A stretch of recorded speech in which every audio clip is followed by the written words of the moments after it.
I've been using this camera for a little over a year now, and every time I've taken it out with me, the images it's produced I have absolutely loved. This camera definitely has a lot of pros and maybe a few cons, so today I'm going to go over some of the things I like about this camera and some of the things I don't.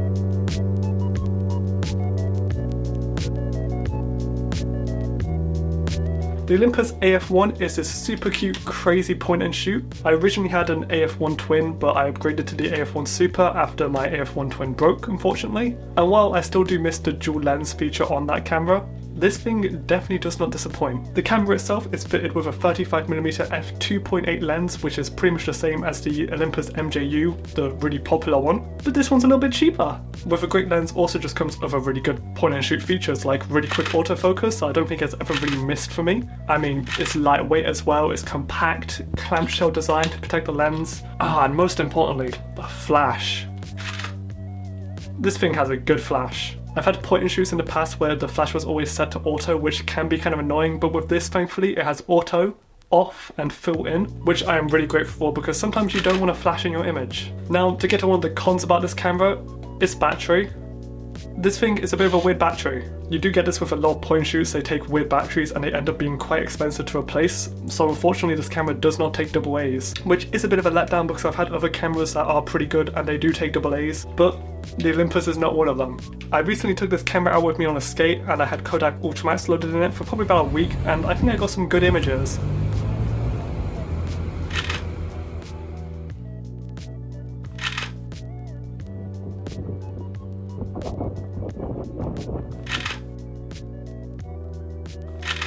On one of these days we actually headed to the beach during sunset where this camera performed a miracle, taking some of the best images I've probably taken on 35mm film recently.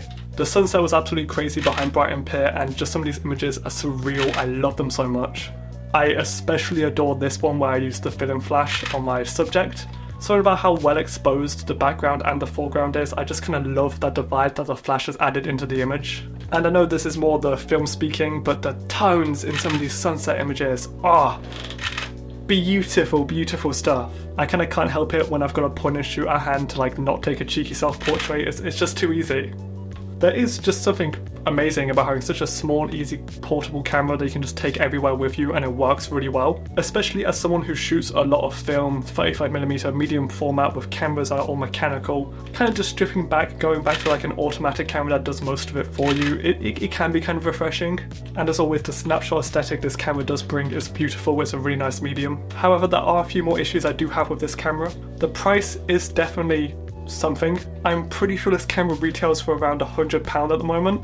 You might be able to find it a bit cheaper in some areas. And £100 isn't bad for a film camera, but it's certainly not cheap, especially when talking about point and shoots. You can find a lot for a lot less. And while they might not be as good or have the Olympus branding or that f2.8 lens, it's still going to function as a point and shoot and you're saving a lot of money. On the other hand, £100 for a point and shoot is nothing compared to the Yashica T4 and the Contax T2, Jesus Christ. I have seen some Olympus AF10s go for a lot cheaper, about maybe half the price, so if you are looking for an Olympus point and shoot, maybe look at them. Another thing I don't really like about this camera, and this one is definitely a nitpick personally, is there's no exposure compensation, so you can't push or pull film. I understand why there is no control like that on this camera. This is made for consumers, it's meant to be easy to use and friendly for everyone. Putting something that can mess up your whole roll of film would definitely not be good for consumers. But again, as somebody who does shoot a lot of film and likes to experiment and push their film to higher ISOs, it's kind of a shame I can't do it on this camera.